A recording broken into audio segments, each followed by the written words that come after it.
Hello guys, I am Mohit Singh from IIT Roorkee and the topic of discussion of this video is going to be Planck's quantum theory. तो Planck's quantum theory की ज़रूरत क्यों पड़ी इसको जानते हैं सबसे पहले तो आपने प्रीवियस लेक्चर में देखा Maxwell's EMR theory. Maxwell's EMR theory क्या बोलती है कि जो ईएमआर है basically it is a wave, और इसकी हमने प्रॉपर्टीज़ देखी, कैरेक्टरिस्टिक देखा। अगर आपको वो जानना है तो पिछली वीडियो देख सकते हो, ठीक है। लेकिन अब दो प्रॉब्लम आई मैक्सवेल ईएमआर थ्योरी में। पहली, it could not explain black body radiation. Black body radiation को ये एक्सप्लेन नहीं कर पा रही थी। Second problem I, it could not explain photo electric effect. Photo electric effect को ये एक्सप्लेन नहीं कर पा रही थी। ये दो मेजर प्रॉब्लम थी मैक्सवेल्स ईएमआर थ्योरी में। अब इन दोनों प्रॉब्लम का सॉल्यूशन ढूंढने के लिए बनी प्लैंक्स क्वांटम थ्योरी। तो अब देखते हैं प्लैंक्स क्वांटम थ्योरी क्या बोलती है। अभी आपको बस ये याद रखना है कि ईएमआर थ्योरी बोलती है मैक्सवेल की कि ईएमआर इज अ वेव। अब प्लैंक्स क्वांटम थ्योरी क्या बोलती है वो देखते हैं। प्लैंक्स क्वांटम थ्योरी बोलती है EMR behaves like a particle. अब वो कैसे बिहेव करती है पार्टिकल की तरह, चलो ये देखते हैं। तो बेसिकली प्लैंक्स क्वांटम थ्योरी बोलती है कि एटम्स हो या मॉलिक्यूल्स हो या कोई भी मैटर हो, बेसिकली ये एनर्जी इमिट और एब्जॉर्ब करता है डिस्क्रीट मैनर में। डिस्क्रीट मैनर में। अब ये डिस्क्रीट मैनर का क्या मतलब है? डिस्क्रीट मैनर मतलब पैकेट्स या फिर आप बंडल्स बोल सकते हो ऑफ एनर्जी। ये पैकेट्स और बंडल्स एनर्जी कैरी करते हैं, ठीक है। और इन्हीं पैकेट्स और बंडल्स को बोला गया क्वांटम। क्वांटम है जो एनर्जी कैरी करता है, ठीक है। इतनी बात समझ आ गई कि एनर्जी का ट्रांसफर कैसे हो रहा है पैकेट्स और बंडल्स के फॉर्म में, जिन्हें बोला गया क्वांटम। तो बेसिकली क्वांटम की बात करी जाए तो यार ये मासलेस पार्टिकल है, मासलेस पार्टिकल्स हैं ये, ठीक है।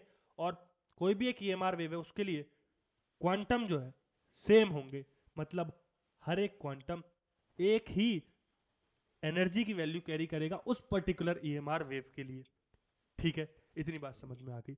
इसको अब हम एक एग्जाम्पल से समझते हैं। एग्जाम्पल है एक इलेक्ट्रॉन है। तो ये भी बात याद रखना, एक इलेक्ट्रॉन हो या एटम हो, एक टाइम पे वो एक ही क्वांटम को एब्जॉर्व करेगा, ठीक है। एक ही टाइम पे एक क्वांटम को एब्जॉर्ब करेगा। तो ये एब्जॉर्ब किया इसने एक क्वांटम को और इलेक्ट्रॉन की एनर्जी बढ़ गई, ठीक है। अच्छा, एक और बात, लाइट जो होती है, लाइट रे के लिए जो क्वांटम है उसे बोला जाता है फोटोन। आपने सुना भी होगा फोटोन, ठीक है। तो अब बात आती है कि एनर्जी तो बढ़ गई लेकिन कितनी बढ़ी? तो एक क्वांटम एनर्जी कैरी करता है proportional to the frequency of EMR. अच्छा, अब हमें पता है प्रोपोर्शनलिटी साइन हटाएंगे तो कांस्टेंट आएगा। तो कांस्टेंट आता है एच न्यू। अब ये एच है Planck's constant. Planck's constant, Planck's constant की वैल्यू होती है 6.626 इंटू 10⁻⁻34 जूल सेकेंड। ये होता है प्लैंक्स कांस्टेंट, ठीक है। तो ये basically energy of a photon है, क्वांटम है। और पूरी ईएमआर की एनर्जी निकाल ली हो तो मान लेते हैं उसमें एन क्वांटम है, तो एनर्जी कितनी हो जाएगी? E equals to n h nu, और हमें पता है C equals to nu lambda होता है। तो न्यू इक्वल्स टू हो जाएगा C बाय लैम्डा और E हो जाएगा n s c by lambda, ठीक है। अच्छा, अब ये याद रखो कि एक क्वांटम है, ये हमारा एक क्वांटम कैरी कर सकता है, दो कर सकता है। ऐसा तो नहीं है कि 2.5 करेगा, 3.5 करेगा। अरे पार्टिकल्स हैं ये, मासलेस पार्टिकल्स हैं, ऐसा थोड़ी है 2.5 हो जाएगा 3.5। तो एनर्जी क्या होगी? S c by lambda, 2SC by lambda, 3SC by lambda, ऐसे ही तो होगी। तो बेसिकली इसको क्या बोला जाता है? Quantization of energy. Quantization of energy. Energy is quantize मतलब इंटीग्रल वैल्यू ही हो सकती है उसकी, तो ये है बेसिकली हमारी प्लैंक्स क्वांटम थ्योरी। अब इसको हम नोट करते हैं अच्छे से ताकि आपको भी याद करने में आसानी रहे, ठीक है। तो अब हम इसको नोट करते हैं, उसके बाद हम क्वेश्चन भी करेंगे एंड में। तो पहला पॉइंट जैसा मैंने आपको बताया, it suggest particle like nature of EMR, nature of EMR, ठीक है। दूसरा पॉइंट लिखेंगे, Planck suggested that atom or molecules absorb or emit energy in discrete manner, not in continuous manner, ठीक है। ये पॉइंट भी मैंने आपको बताया था, एनर्जी का जो ट्रांसफर होगा वो डिस्क्रीट मैनर में होगा। It means the exchange of energy by a substance as EMR takes place in form of packets slash bundles, ये आप इजीली लिख सकते हो, ठीक है। फोर्थ पॉइंट लिखेंगे, these packets slash bundles of energy are known as quantum or quanta. All right. Fifth point, all quantum of a particular EMR are identical, means contains some amount of energy, ठीक है, इसमें कोई doubt होना नहीं चाहिए। Six point हम लिखेंगे, quantum are massless particles, ये भी मैंने आपको बताया था। मासलेस पार्टिकल होते हैं basically, they are just a packet of energy, just packet of energy भी आप इन्हें बोल सकते हैं, ठीक है। सेवेंथ पॉइंट हम लिखेंगे, क्वांटम ऑफ लाइट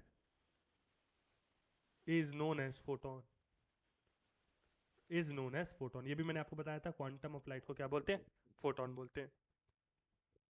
और हमने ये भी देखा, फॉर अ पर्टिकुलर EMR हमने क्या देखा, उसकी जो एनर्जी है वो प्रोपोर्शनल है फ्रीक्वेंसी के, तो E इक्वल्स टू क्या हो जाएगा, एच न्यू, एच की वैल्यू भी देखी, इक्वल्स टू SC/λ भी लिख सकते हैं, ठीक है। तो ये बेसिकली हमने ये भी देखा, इसमें कोई डाउट नहीं है। एट पॉइंट लिखेंगे जो कि बहुत इंपॉर्टेंट है, since quantum is the smallest packet of energy, so the energy absorbed or released by a body or substance as EMR will always be integral multiple of H new, या तो वो हो सकती है H new, 2H new, 3H new and so on, ठीक है। ये आपको समझ आ गया होगा, ठीक है। अच्छा, अब जो एक फोटोन होता है ना, वो एनर्जी बहुत उसकी जो लो होती है, एनर्जी इज वेरी लो, तो इसके लिए हमने एक स्पेसिफिक यूनिट बना रखी है 1 इलेक्ट्रॉन वोल्ट, जिसकी वैल्यू होती है 1.6 इंटू 10⁻⁻⁹ जूल। तो अगर क्वांटम की एक एनर्जी निकालनी चाहो आप, लाइट रे की, इसके लिए हमें c की वैल्यू पता है 3 × 10⁸ मीटर पर सेकेंड, तो उसके लिए आप E क्वांटम इजीली निकाल सकते हो। वो फॉर्मूला होता है 1240 अपॉन लैम्डा इन नैनोमीटर, तो ये आ जाएगा आपका इलेक्ट्रॉन वोल्ट में एनर्जी ऑफ दैट क्वांटम। ठीक है, तो ये डायरेक्ट फॉर्मूला है, आप चाहो तो इसको याद रख सकते हो। तो बेसिकली यही था प्लैंक्स क्वांटम थ्योरी में, कॉन्सेप्ट समझना जरूरी था। कॉन्सेप्ट क्या है, एनर्जी का जो ट्रांसफर होता है EMR के फॉर्म में वो होता है डिस्क्रीट मैनर में, h न्यू 2h न्यू हो सकता है, 3h न्यू हो सकता है, और जो डिस्क्रीट होते हैं वो क्या होते हैं, पार्टिकल होते हैं, उन्हें पैकेट्स या बंडल बोला जाता है, उनका नाम होता है क्वांटम। एक क्वांटम की एनर्जी होती है proportional to the frequency of EMR, वो होता है E = h न्यू। इतना समझ गए, अब हम करते हैं एक इंटरेस्टिंग क्वेश्चन जिससे आपको और अच्छे से समझ आएगा, ये कॉन्सेप्ट और अच्छा होगा। ठीक है, तो क्वेश्चन लिखिएगा, ट्राई करना सॉल्व करने की, और फिर अगर नहीं हो तो वीडियो को रीस्टार्ट कर देना। ठीक है, question, the energy required to break 1 mole of ClCl bond in Cl2 is 242 kilojoule per mole. The longest wavelength of light